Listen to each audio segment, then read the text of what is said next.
ketika sepasang kapas tadi diambilnya, mata pocong itu melihat ke arahnya. Wajahnya itu hitam, gelap, dengan rusak gitu, dengan tatapan yang mengerikan, dan mulutnya yang nggak punya bibir, giginya hitam-hitam itu seolah-olah tersenyum menyapa pada Pak Degiman. Sebelum lanjut ke cerita, jangan lupa like dan subscribe supaya tidak ketinggalan kisah-kisah menarik lainnya. Selamat berjumpa lagi kawan-kawan, para pemburu kisah. Malam ini bertemu kembali kita dalam My Story Zone. Jangan lupa siapkan headset, siapkan kopi. Tapi kalau ke belakang jangan pernah pergi sendiri. Oke, nantikan cerita kami.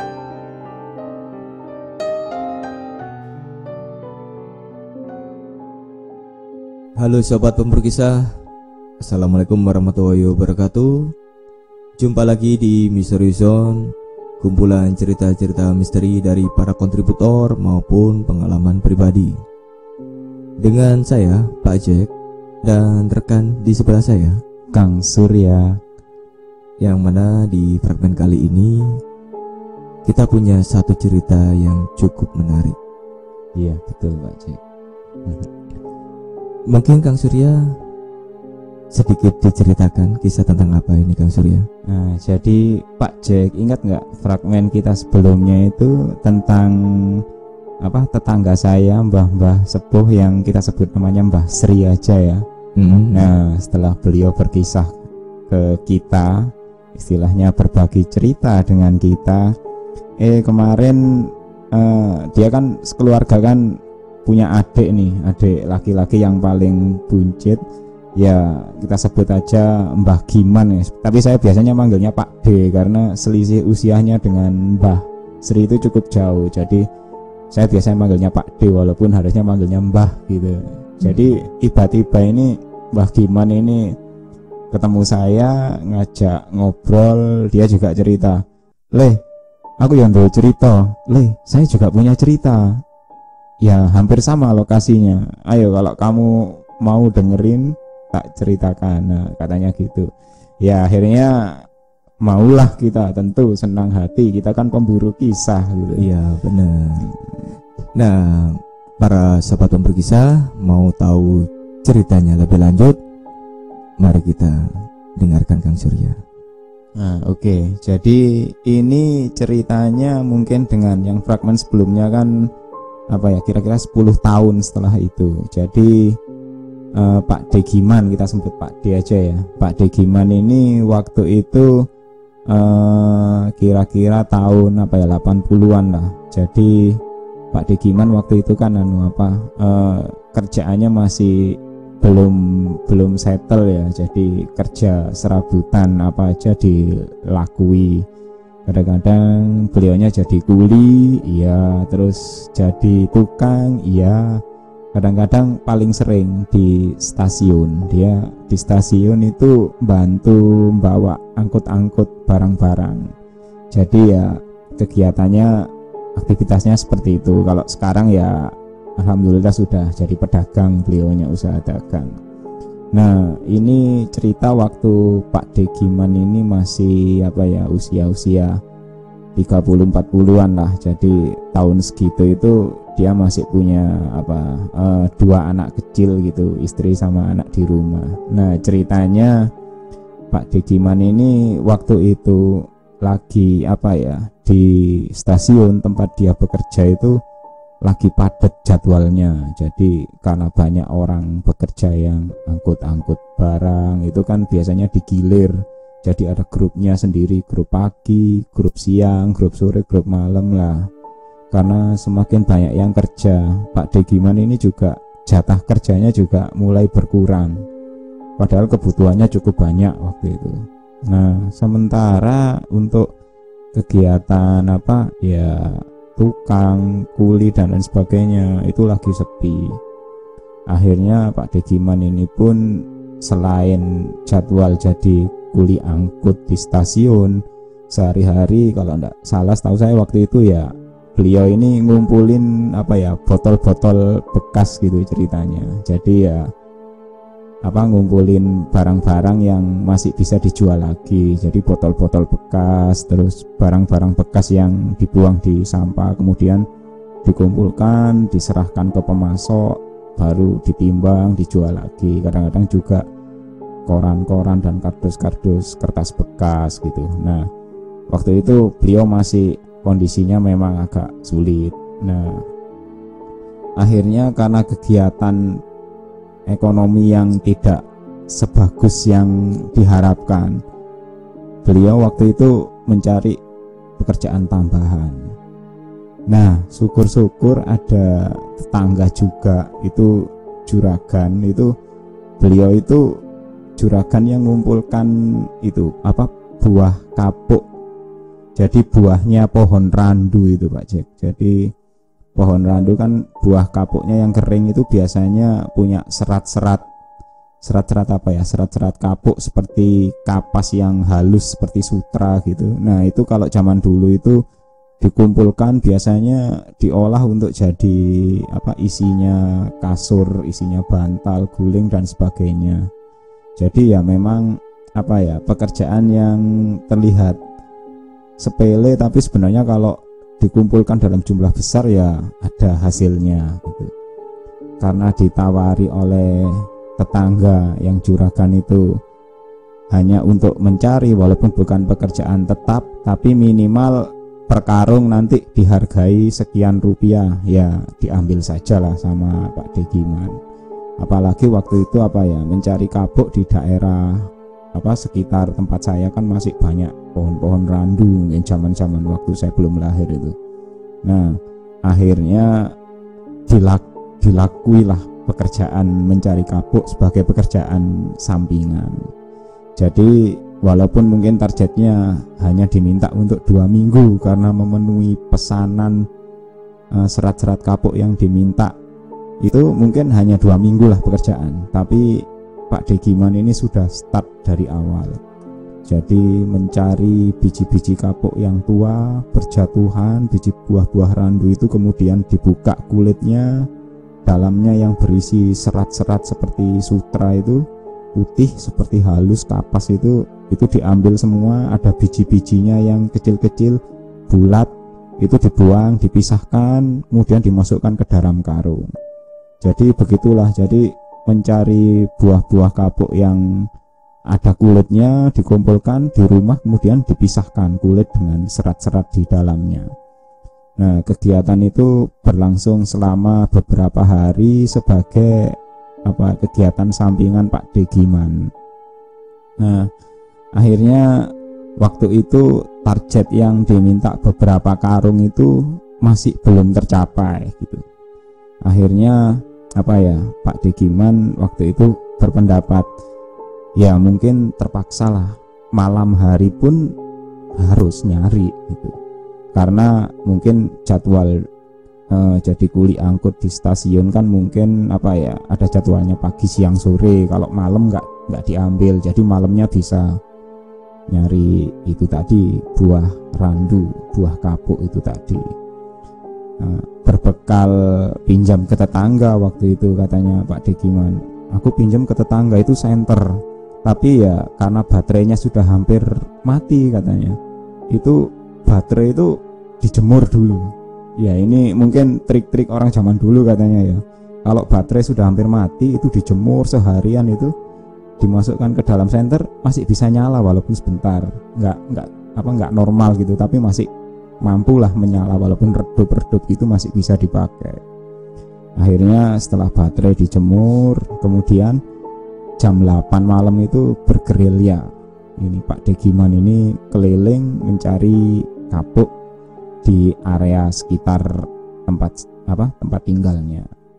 Nah, sambil membawa 2 karung dipikul gitu, rencananya biasanya kalau karungnya sudah penuh dua-duanya dipikul pakai pikulan gitu, keranjang pikulan. Cuman waktu itu membawa 2, berangkat sambil membawa batang pikulan 1, terus karung itu diapit 2, tangan kanan bawa senter, mulai berkeliling. Cuman sepertinya malam itu kurang beruntung bagi Pak Degiman. Jadi hanya beberapa tempat yang disamperin, hampir tidak ada buah kapuk yang jatuh, hanya 1-2. Kalau memanjat juga atau menggoyang-goyang dahannya pakai galah gitu juga resiko malam hari. Akhirnya ya sudahlah, dipungutilah apa yang ada, diambillah apa yang nemu. Kegiatan itu berlangsung sampai akhirnya Pak Degiman ini mengarah menuju daerah tempat tinggalnya yang terkesan sepi. Nah, di situ itu ada area yang cukup luas. Itu ada beberapa tanaman, ada pohon beringin yang cukup besar, kemudian di sebelahnya itu ada bangunan kayak pendopo kuno pemerintahan zaman Belanda dulu, tapi jarang ditempati, sudah terbengkalai gitu. Nah, di bawah pohon beringin itu ada kebun pisang, itu yang luasnya hampir 1 hektar, itu yang terkenal angker gitu. Pohon beringinnya juga terkenal angker, bahkan Mbak Yunya itu pernah dihantui di pohon beringin itu. Tapi Pak Degiman berpikir, wah, setahu saya ada beberapa pohon randu di sana.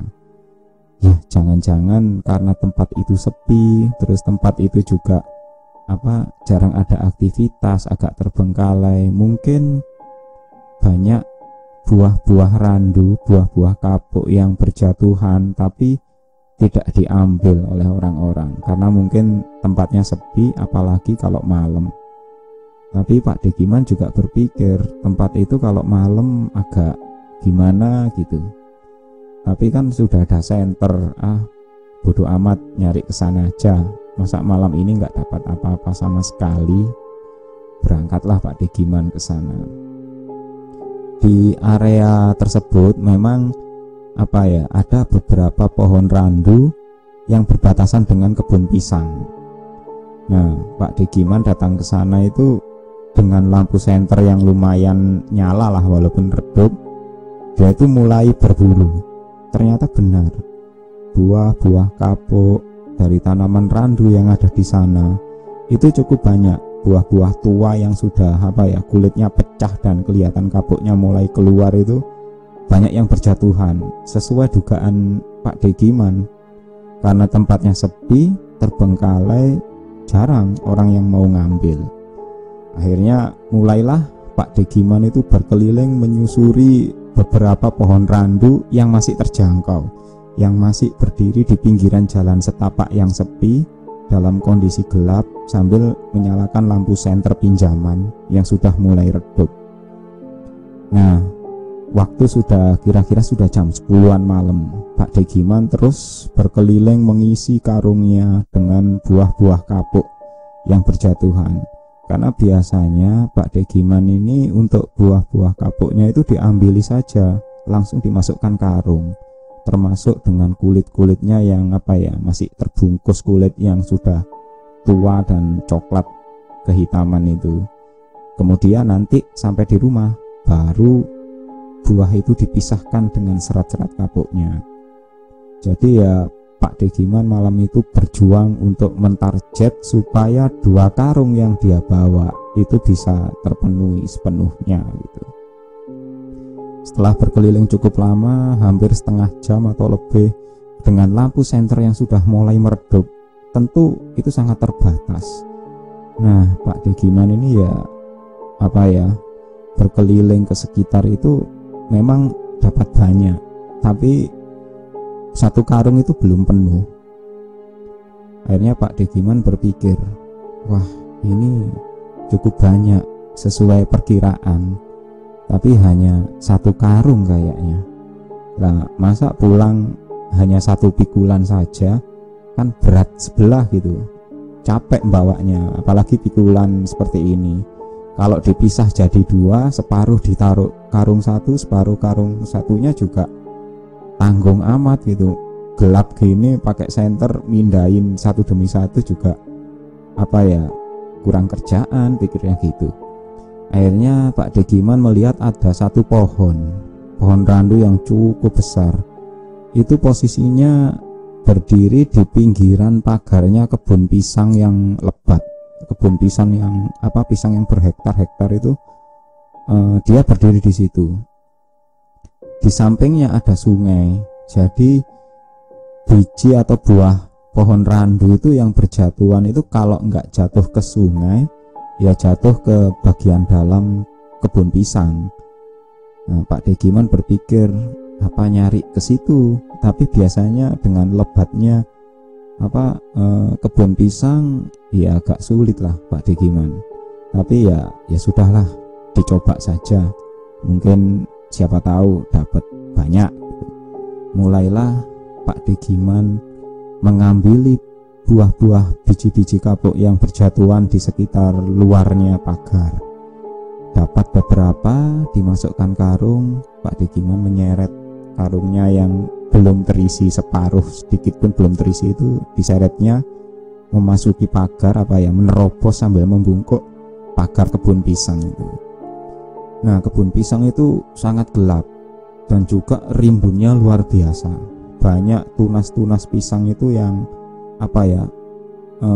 tumbuh tidak teratur, bahkan ada batang-batang pohon yang roboh juga karena tua, karena mungkin habis dipanen pisangnya, itu juga berserakan. Jadi Pak Degiman itu agak tersaruk-saruk gitu, tersaruk tunas, tersaruk bekas potongan batang pisang, tersandung batang pisang yang roboh. Ya pokoknya terobos terus pikirnya gitu. Akhirnya Pak Degiman pun mulai menemukan beberapa buah kapuk. Wah, seneng Pak Degiman. Mulailah berjuang mengisi satu demi satu dengan senternya yang mulai meredup dan semakin meredup. Dia mulai mencari buah-buah kapuk yang berjatuhan. Hingga akhirnya di suatu rerimbunan pohon pisang yang cukup gelap, Pak Degiman ini melihat ada beberapa buah kapuk yang berjatuhan itu sampai pecah. Jadi kulitnya itu sampai terbuka gitu, dan serat-serat kapuknya yang seperti sutra itu seperti melekat ke tanah yang basah itu. Jadi akhirnya Pak Degiman pun wah ini sayang kalau dilewatkan. Pak Degiman pun mulai mengambil serat-serat kapuk yang berjatuhan dengan kulitnya yang pecah merekah itu tadi, dimasukkan ke dalam karung. Sampai akhirnya di salah satu kegelapan itu yang rimbun ada pohon pisang yang roboh.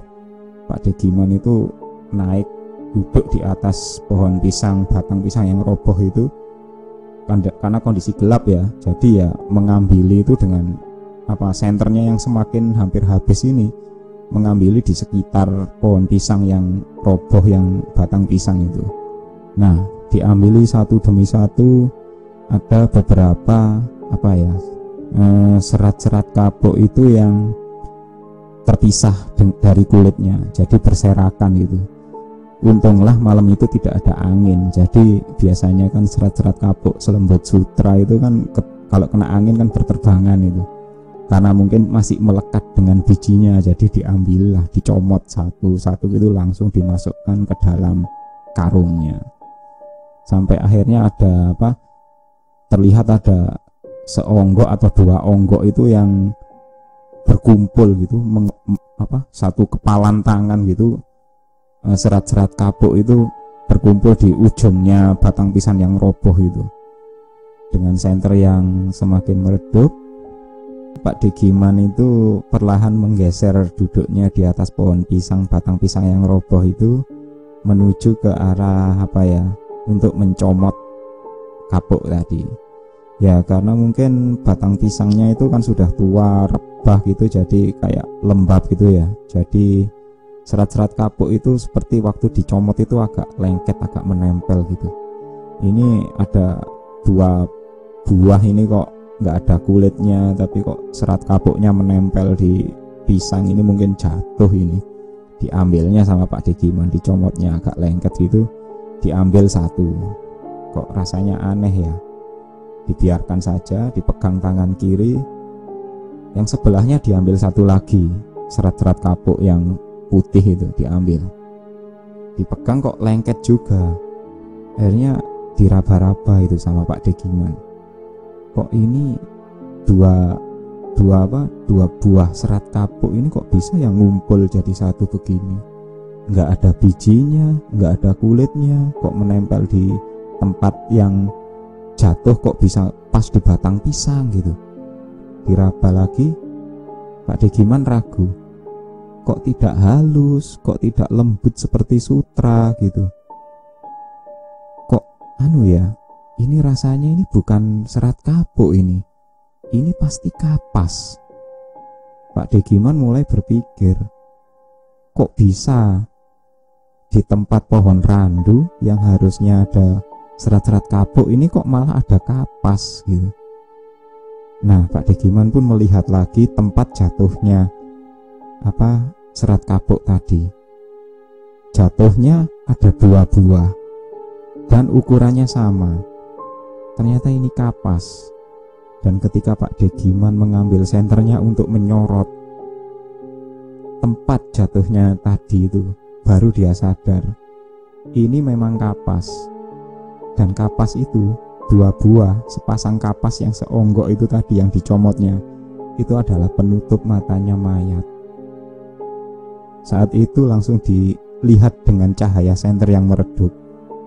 Pak Degiman baru sadar, memang sepasang kapas tadi itu adalah penutup matanya mayat, yang mana sekarang Pak Degiman itu duduk bukan di atas batang pohon pisang yang rebah, tapi di atas sesosok tubuh berbalut kain pocong yang berwarna putih, agak kotor-kotor terkena tanah gitu. Dan ketika sepasang kapas tadi diambilnya, mata pocong itu melihat ke arahnya. Wajahnya itu hitam, gelap, dengan rusak gitu, dengan tatapan yang mengerikan, dan mulutnya yang nggak punya bibir, giginya hitam-hitam itu seolah-olah tersenyum menyapa pada Pak Degiman. Dan seolah-olah ada ucapan terima kasih sudah membantu melepaskan penutup matanya sehingga kita sekarang bisa bertatap mata. Mungkin gitu yang dibayangkan Pak Degiman. Akhirnya Pak Degiman pun menjerit, meloncat dengan setengah tidak sadar. Dia berlari menabrak pagar kebun pisang itu dan pergi meninggalkan buah-buah kapuk, biji-biji kapuk yang dicarinya selama semalaman. Dan besoknya Pak Degiman pun memutuskan tidak akan mencari buah kapuk di malam hari lagi, apalagi ke tempat yang benar-benar ditakutinya seperti itu. Jadi itu kisahnya Pak Degiman, Pak Syed. Ya, beruntung sekali Kang Surya kita dapat cerita yang menarik, apalagi settingnya pada zaman-zaman dulu ya. Iya, zaman yang bercerita orang-orang zaman dulu. Iya, jadul ini, Pak. Biasanya memang kalau cerita-cerita dari orang-orang yang jadul itu, orang-orang tua itu biasanya ini ada keseruan tersendiri kan Surya. Iya. Karena yang pasti penampakannya berbeda juga. Iya, tidak sekedar menakuti. Iya, tapi seperti menyapa gitu, Pak. Nah. Oke, sobat pemburu kisah, terima kasih telah mendengarkan fragmen kali ini. Dan jangan lupa untuk like dan subscribe channel ini, dan ikuti fragmen-fragmen kami selanjutnya. Jangan lupa berdoa sebelum tidur, karena kita tidak akan tahu apa yang akan terjadi ketika kita sedang bermimpi. Oke. Assalamualaikum warahmatullahi wabarakatuh. Bye bye.